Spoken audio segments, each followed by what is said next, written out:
Gather round, weary travelers, and listen a moment to a tale. The tale of the forest we are skirting at this very moment, the Silent Forest. It was the 3rd year of the reign of Solomon the Stout in the kingdom of Eriden. The banners flew high above the proud walls of the city of Mendir, the capital of Eriden, and the jewel of all the coast of the continent. Solomon had been a wise and just ruler, taking to heart the plight of the lowborn and attending to their needs. The people prospered under his rule, but not all saw his generosity to the poor as a benefit. The nobility saw this as a travesty, for they were mandated by heaven to be above the wretched masses. So it was, one dark night in the land of Eriden, a plot was hatched to change the future. The assassins of the dour hand were brought forward to enact the change with cold steel and colder hearts, all for the love of coin and blood.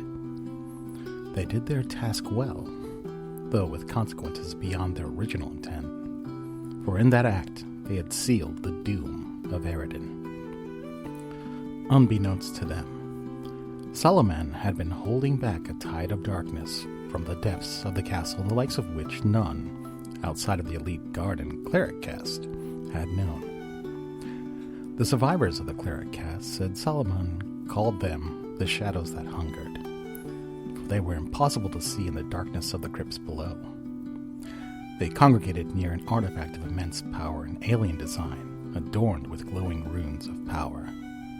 The creatures were content to remain near it as long as the ring of torches and sacred prayers were maintained around them. With his death and the silencing of his retainers, no one was left to coordinate the defense against the unholy things from the Pillar of Ebony Bone. That night, Eriden fell. A swift, bloody night of spilled wine, intrigue, fire, and damnation. All who dwelt near the capital died that night, swallowed in shadows. The few survivors at the barest safe distance said the shadows danced under the moonless night.